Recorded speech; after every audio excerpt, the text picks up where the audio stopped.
O vídeo de hoje é um vídeo maravilhoso. Como eu disse pra vocês, eu já vi a Deus Pai, eu já vi a Jesus, que é Deus Filho, e eu já vi o Espírito Santo, eu já vi a Trindade, e eu já vi cada um deles. Inclusive, já tem vídeo que eu falo sobre isso, é só você colocar aqui no meu canal do YouTube, Querida Dani Trindade, que é um vídeo maravilhoso, super profundo. E nesse vídeo eu vou dividir com vocês algo que eu nunca contei antes, que hoje eu tenho convicção do que eu vou dividir com vocês. Se Deus Pai for preto. E aí, será que vai mudar alguma coisa? Será que o nosso racismo vai aflorar? Ou você vai continuar amando a Deus do mesmo jeito, porque não importa a cor, e sim o que Ele é? Olha só o que está escrito em Apocalipse 4:3. E o que estava sentado era na aparência semelhante a pedra jaspe e sardônica, e o arco celeste estava ao redor do trono e parecia semelhante a esmeralda. Gente, na palavra do Senhor diz que aquele que estava sentado no trono tinha semelhança a pedra jaspe e sardônica. Olha só as cores dessas pedras. Na palavra do Senhor diz que Deus, ele fez Adão do pó da terra. Qual é a cor da terra? É marrom?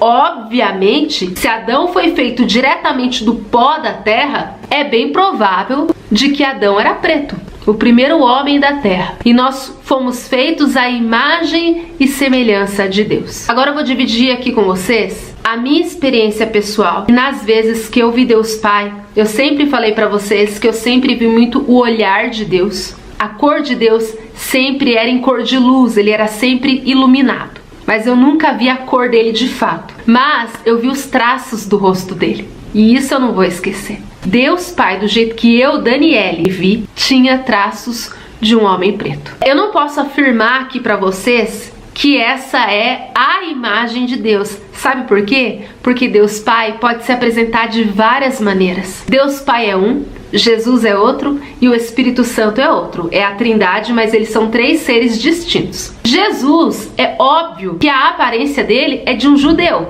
Isso não tem o que discutir. Não tem o que falar, Jesus era japonês, Jesus era preto. Será que Jesus era muçulmano? Não, gente, Jesus era judeu. Então a aparência dele é óbvio, o cabelo, o tom de pele, narigão, cor dos olhos, judeu. Deus Pai necessariamente precisa ser judeu também? Deus Pai precisa ter a aparência de um judeu?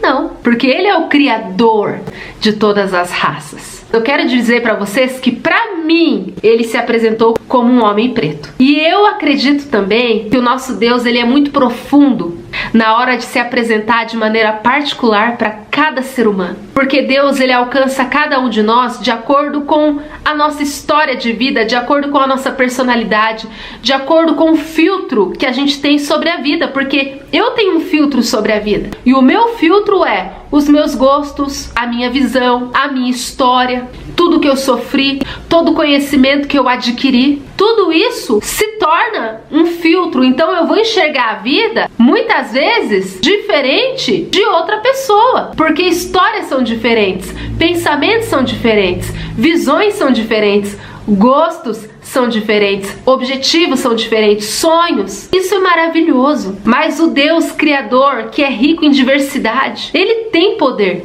para se apresentar para cada um de nós da maneira que ele quer. E para mim, ele escolheu se apresentar na forma de um homem preto. Hoje eu posso entender o porquê, porque hoje eu tenho 31 anos, eu posso refletir sobre a minha história. E eu sei que o nosso Deus é um Deus que trabalha muito em feridas, ele trabalha em gatilhos, ele sabe curar, ele sabe renovar, ele sabe te tocar de um jeito que só ele vai conseguir, mas ninguém. Desde criança, a figura masculina pra mim sempre foi muito distorcida. O meu pai traiu a minha mãe quando eu tinha 2 aninhos e ele me abandonou. Eu já não tinha uma visão boa sobre paternidade. Eu já tinha uma aversão à masculinidade, porque o homem que era pra cuidar de mim me abandonou. Aos 7 anos, minha mãe se envolveu com um homem que acabou se tornando meu padrasto. E ele acabou me abusando sexualmente, pedofilia. De novo, mais ferida causada por um homem. E eu fui criada ali no meio da mulherada da minha família, minhas tias, e todas me diziam, homem não presta, homem não presta. Mas eu cresci com a minha avó, com as minhas tias, e até os meus tios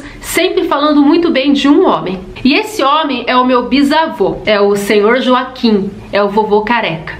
Ele era conhecido dessa maneira. Então, eu cresci com uma visão muito boa do meu bisavô. Eu cheguei a conhecê-lo pessoalmente, inclusive por muito tempo, porque quando o meu bisavô morreu, eu acredito que eu tinha em torno de 11 a 12 anos, então eu me lembro muito bem dele. E meu bisavô era preto, bem preto mesmo. E ele era um homem muito forte. Ele era mineiro, morava em Minas Gerais, na roça. Ele morreu com 98 anos. E ele só morreu porque ele pegou um câncer no estômago. Porque, cara, se não fosse o câncer, eu acho que era pra ele estar vivo até hoje, porque ele era muito forte. Ele tinha 98 anos, mas ele era totalmente são, ele era totalmente independente, ele arrumava a casa, fazia a comida dele, ele trabalhava na roça. Com 98 anos, ele ainda matava galinha pra comer, ele ainda andava de cavalo, ele era muito independente, ele caminhava, ia no mercado. E assim, o meu bisavô, graças a Deus, nunca foi de beber, nunca foi de usar drogas, era um homem trabalhador da roça. Ele era um homem que ele era muito amado pela minha avó e pelas minhas tias e pela minha mãe. Ele é meu bisavô materno.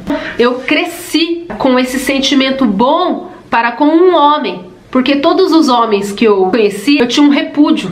A única pessoa que eu não tinha resistência, devido ao que me falavam dele, era o vovô Careca. Quando eu tava perto dele, eu me sentia muito segura, mesmo que eram poucas as vezes. Acho que eu já vi ele só umas 5 vezes, assim, na minha vida. Mas ele vinha pra Guararema, ele ficava tipo um mês e ia embora. Às vezes a gente ia pra Minas, ficava um mês. Eu me sentia segura perto dele. Eu tinha uma sensação boa, uma sensação de proteção, porque eu confiava nele. E eu confiava nele por aquilo que falavam dele, porque ele era uma pessoa muito boa, que ele era um bom homem. Eu confiava nele, era o único homem que eu confiava. E ele realmente, ele foi bom comigo também, apesar dele ter muitos filhos e muitos netos e muitos bisnetos, eu só era mais uma bisneta. Eu me senti especial pra ele, de alguma maneira. O meu bisavô já teve experiências com Deus, a minha avó já teve experiências com Deus. Eu tenho muitas experiências com Deus e eu creio que essa herança vai continuar na minha vida. Em nome de Jesus, eu creio que a minha filha vai ter, os meus netos vão ter também. Porque da mesma maneira que Deus cuida de mim, eu creio que Deus vai continuar cuidando dos meus de geração em geração. Já era um filtro que tinha sobre a minha vida, já era um gatilho bom que tinha sobre mim. E é muito interessante que tem um filme que se chama A Cabana, e Deus, ele se apresenta para o homem na forma de uma mulher, porque esse homem que Deus precisava ter um encontro e precisava curar e confortar e até mesmo salvar ele tinha muitas feridas com o pai, então ele tinha muita dificuldade de receber o amor paterno. E a única pessoa que ele confiava era a vizinha dele, que era uma mulher preta. Deus se apresentou para esse homem na forma de uma mulher preta, porque era a forma que de alguma maneira ele não ia ter resistência, ele ia se achegar, ele ia conseguir se abrir mais. Então eu acredito que Deus, ele é muito maravilhoso. Ele vai se apresentar para você de uma maneira que vai ser irresistível. Se você gostou desse vídeo, curte, deixa aqui seu comentário e compartilha. Aproveita e me segue aqui nessa rede social. Se você quer participar dos membros, que é na rede vizinha Tube, você terá exclusividades, como um vídeo exclusivo de pregação por semana e também participará de 2 grupos no WhatsApp, onde um é somente de orações semanais e o outro é de bate-papo espiritual. Você também pode participar dos assinantes na rede vizinha Insta e você também terá exclusividades por lá. Tem um grupo de bate-papo espiritual e cristão, uma oração por semana em vídeo e eu respondo as perguntas dos assinantes uma vez por semana em vídeo também. Aproveita e me segue em todas as minhas redes sociais. O link está na minha bio aqui nessa página. Eu também faço publis, divulgações e parcerias. O link também está na minha bio. Se você deseja ter o meu livro autografado, o link também está na minha bio. E para as igrejas locais que querem me convidar para pregar, o contato também está na minha bio. E se você quer semear, ofertar e ajudar esse ministério online que tem alcançado milhares de almas para Jesus diariamente, você pode me ajudar através dessa conta aqui. Que Deus te abençoe poderosamente em nome de Jesus. Beijos, a paz, amo vocês, que Deus os abençoe.